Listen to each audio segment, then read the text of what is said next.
Well, an awkward transition to our good friend Billy King, former GM of the Nets, and we wanted to talk to Billy today to just get what it's like leading up to a trade deadline and the craziness that goes on. Billy, welcome to the show. It's Michael, Don, and Peter. How you doing? I'm doing good, guys. How are you?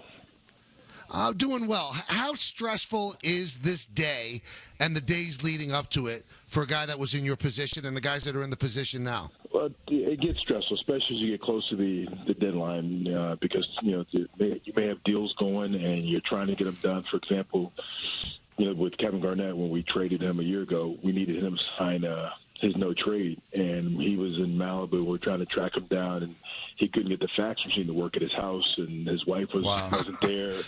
And so we kept and finally got it. I think we got it into the league at 255. So it gets stressful because you think you have it, and all of a sudden a little thing like that could hurt it. But it gets stressful because other people are trying to do deals, and so you're trying to compete against them. When 3 o'clock hits, you take a deep breath. We were just getting reports that it's possible that a Rose for Rubio deal fell apart because the Knicks and the T-Wolves just ran out of time. And it sounded kind of ridiculous to us, but it sounds like that's something that can happen. Is it normal to see just you guys, two teams go back and forth and the clock just runs out on you? It could be, because it could be you got to move a player to another team and you're trying to get someone else to help you. Or the pick protection may not be right, or you go to the owner and they go, no, we need more. And so there are things like that especially when you're dealing with big salaries, and, owners may come and say, no, I want $3 million in cash to do this. And so things like that can happen at the last minute. You think you're close to a deal, and there could be a little thing that, you need to throw another player in the deal, and they don't want that guy. And so you try to move them to another team. So, and it does happen sometimes. Or you may be working on another deal you may have, and by the time you get back to them, they may have gone the other direction. I'm wondering, Billy, when you're leading up to the trade deadline, even the week before, what is the protocol? Do you call every single team and say, what are you thinking about moving? Here's what we're thinking about moving. Or do you wait for people to call you? Well, a lot of times you do that leading up to it. Probably because these conversations go on for a while, so you sort of know what some people want, and then people will call you, and so you keep notes, and and so then somebody may call somebody on your staff and say, hey, I think they might trade this guy, and so you sort of know what teams are willing to do and what teams aren't. So if you know a team's not willing to move certain guys and you don't like anybody else, you exclude them. So sometimes you're zeroing in maybe 3 or 4 teams that you really are working with closely. We were just debating what's happening with the Knicks and with Carmelo Anthony, and we've talked about some of the negative things that Phil has said about Carmelo devaluing a player as you get closer to the deadline. Is that an exaggeration, or can a general manager, through his words, like what Phil has done with Carmelo, make Carmelo damaged goods? Sometimes it could hurt because if someone is saying something, or another player may say something about a guy, you start digging a little more and asking questions.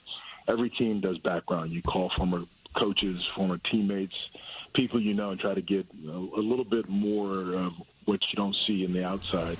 So you start, and then you may ask the question, why do they want to get rid of him? What is the problem?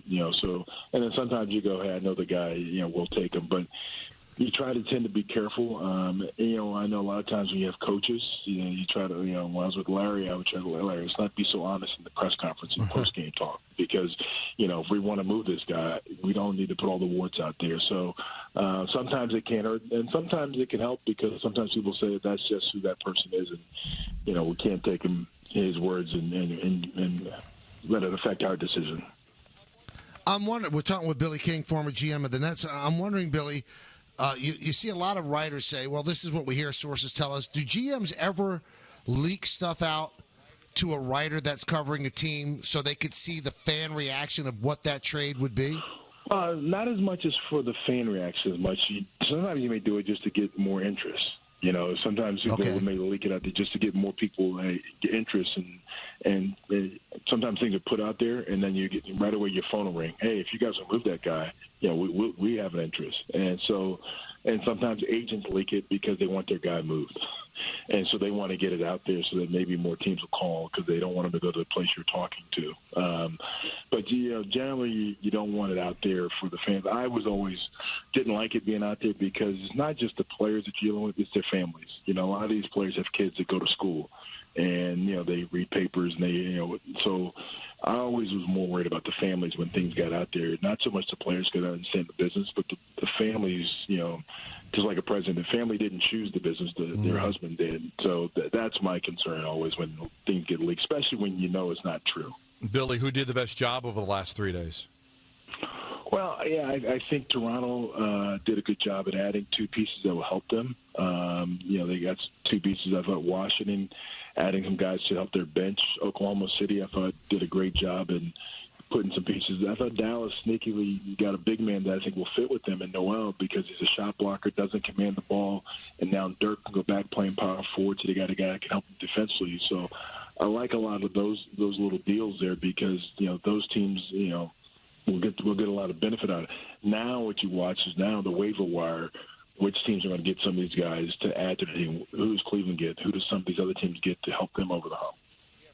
Yeah, for those that don't know, Deron Williams has been released, and now there's some thought that the Cavaliers could sign him, so that could be the point guard that LeBron wanted. Now, Billy, I think Net fans would strangle me if I didn't ask you this question, so I'm going to ask you.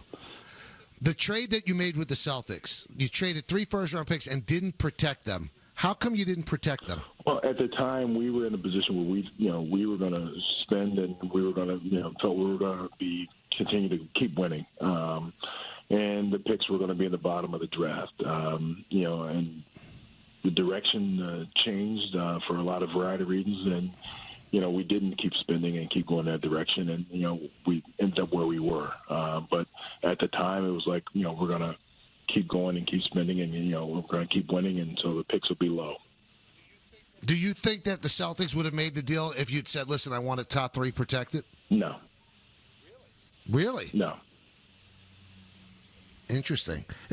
Sometimes it bothers me for you. I know you and I like you, that I think you get all the blame for that deal, and I think that was by orders of the entire organization.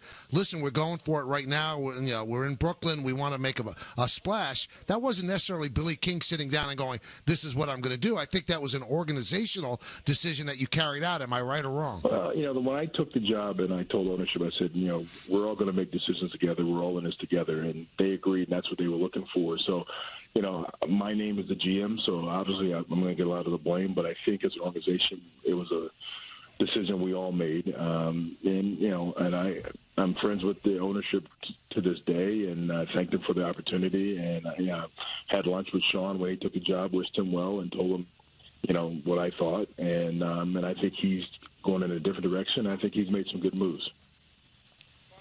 Finally, DeMarcus Cousins gets traded. When you were a GM, Billy, did you care about the guy being a little nutty if he had a great amount of talent, or do you have to weigh the amount of talent to the amount of nuttiness? I think you weigh the amount of talent to the amount of nuttiness. And also, what is your character like around the team, the guys? Because I think you can have one guy who could be a little out there, but the other guy's got to be strong character guys to sort of, give him good advice, good guidance, and help him.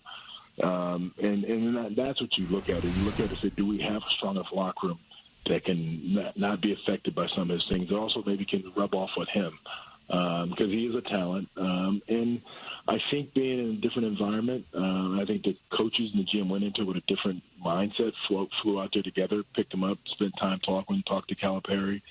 And so I think he's going in with a fresh start, and I think they are too.